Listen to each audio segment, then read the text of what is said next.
చాలా సంతోషం. ఈరోజు జూలై 2 అంటే రాష్ట్ర అవతరణ దినోత్సవం.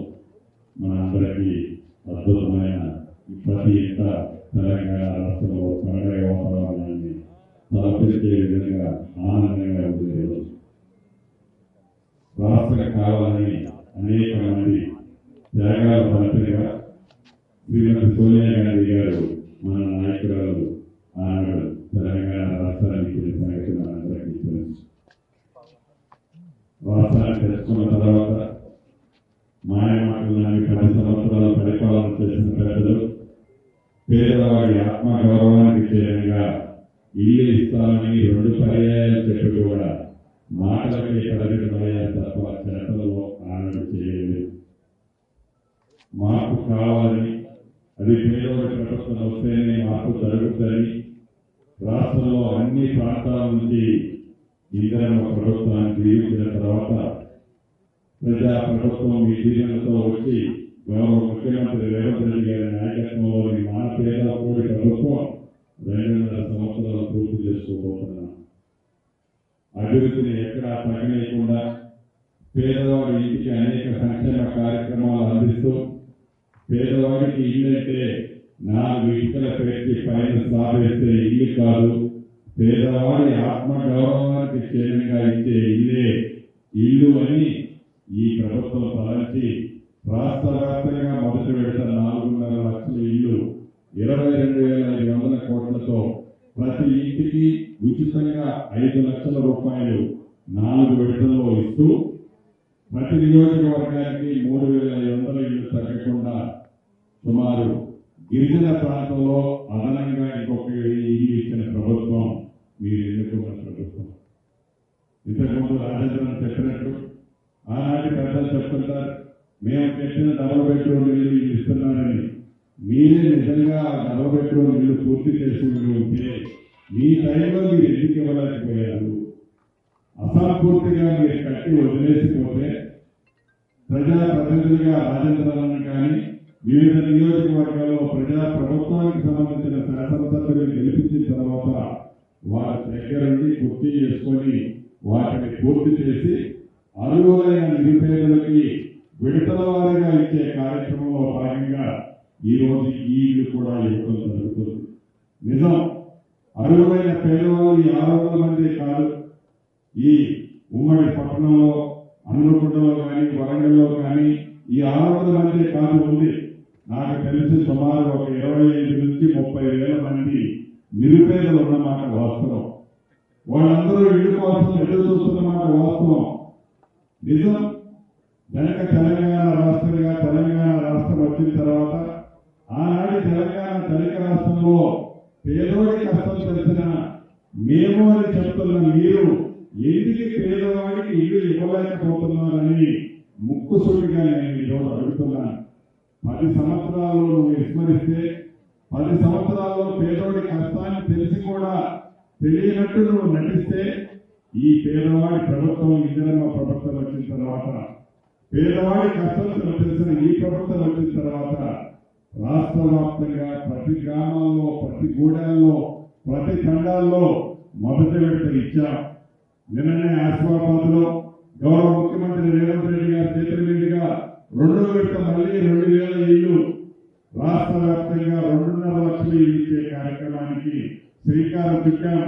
మొదటి విడత ఇచ్చిన ఇళ్లలో సుమారు 1,20,000 ఇల్లు పైసలకు పూర్తి చేసుకున్నాం.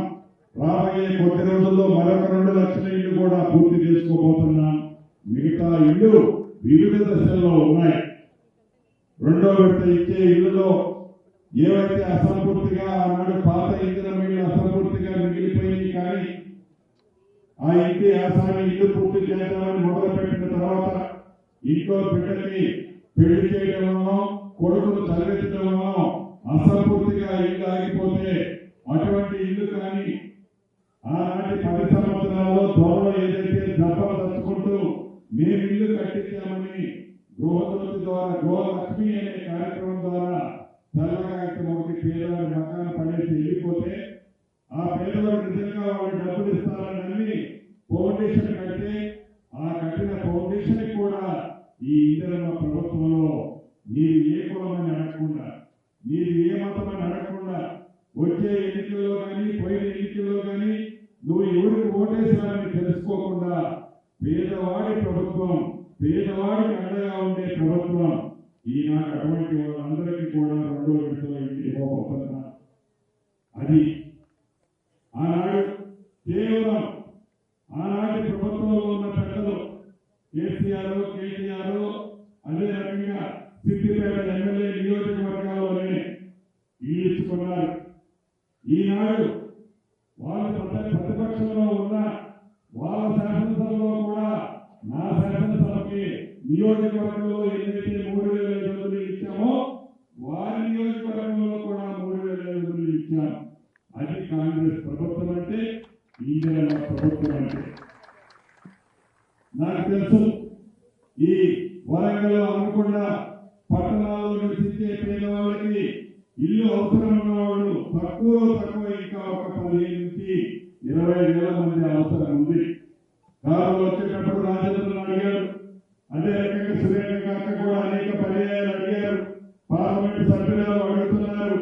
హైదరాబాద్ లో విప్లవాత్మకంగా ఒక మంచి ఆలోచనతో ఏ పేదవాడు ఎక్కడైతే నివసిస్తాడో ప్రతి నియోజకవర్గాన్ని ఒక యూనిట్ గా తీసుకొని ఆ నియోజకవర్గంలోని నివాసానికి యోగ్యమైన ప్రభుత్వ స్థలాలు గుర్తించి ఆ పేదవాడికి జీవనోపాధికి ఇబ్బంది కలగకుండా ఉండే విధంగా ఆ ప్రాంతంలోని ఇల్లు కట్టించాలని 1,00,000 ఇల్లు కట్టించే కార్యక్రమానికి శ్రీకారం చుట్టబోతున్నాం. అదే పద్ధతిలో వరంగల్లో కూడా రాజేంద్రన్న, సురేఖక్క, ఎంపీ గారు, ఎమ్మెల్సీ గారు, మిగతా వ్యక్తులు మా పట్టణం కూడా పెద్దదన్న మాకు కూడా అదే పద్ధతిలో కావాలని అడగడం జరిగింది. రాబోయే కొద్ది రోజుల్లో గౌరవ ఇతర కలెక్టర్ని ఈ వేదిక మీద నుంచి ఆదేశిస్తున్నాను. ప్రభుత్వ స్థలాలు ఎక్కడైతే ఉన్నాయో గుర్తించండి.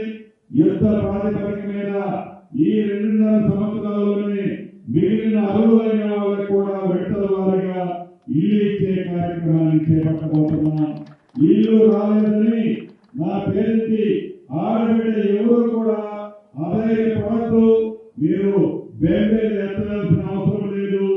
ఇది మాటిస్తే తప్పే ప్రభుత్వం కాదు. తప్పకుండా ఈ ప్రభుత్వంలోనే మీకు ఇల్లు ఇచ్చి తీరుతామని కూడా ఈ వేదిక మీద నుంచి మీకు తెలియజేస్తున్నాను.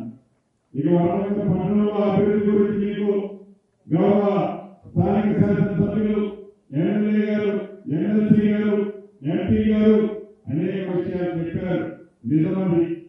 ఈనాడు హైదరాబాద్ తర్వాత హైదరాబాద్కి ధీటుగా వరంగల్ పట్టణాన్ని అభివృద్ధి చేయాలని ఈ ప్రభుత్వం చిత్తశుద్ధితో పనిచేస్తుంది. ఇవాళ 2వ తారీఖు, 10వ తారీఖు కానీ 12వ తారీఖు కానీ ఏదైతే డ్రైనేజ్ సిస్టానికి సుమారు 4,800 కోట్ల రూపాయలకు సంబంధించిన టెండర్లు ఖాతా చేసి వడిగా శాశ్వతంగా వరంగల్లో నీటికి సంబంధించి డ్రైనేజ్ సమస్య లేకుండా ఉండే విధంగా పనులు కూడా ఈ ప్రభుత్వంలో చేపట్టి ఈ ప్రభుత్వంలోనే వాటిని పూర్తి చేయడం కూడా జరుగుతుందని వేదిక ద్వారా తెలియజేస్తున్నారు. ఒక డ్రైనేజ్ సిస్టమే కాదు, ఎయిర్పోర్ట్ కానీ ల్యాండ్ ఎక్విజిషన్ కంప్లీట్ చేశాం. రాబోయే కొద్ది రోజుల్లో దానికి కూడా శంకుస్థాపన చేస్తాం.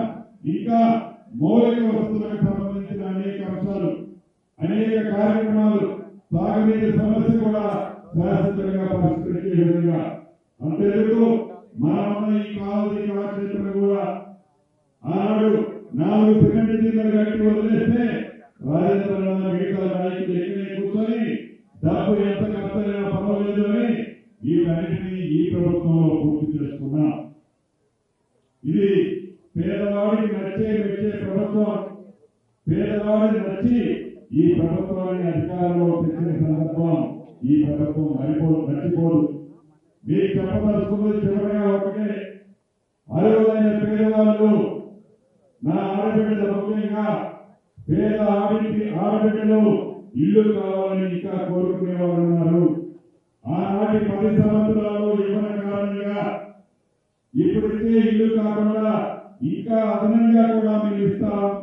ఆనాటి ప్రభుత్వం పేదవాడిని మర్చిపోయింది. విడతల వారుగా అర్హులైన ప్రతి పేదవాడికి ఇల్లు ఇచ్చే కార్యక్రమం చిత్తశుద్ధితో ఈ ప్రభుత్వం చేస్తుంది. అధికారులకు ఇప్పుడే మీ ముందు చెప్పాను.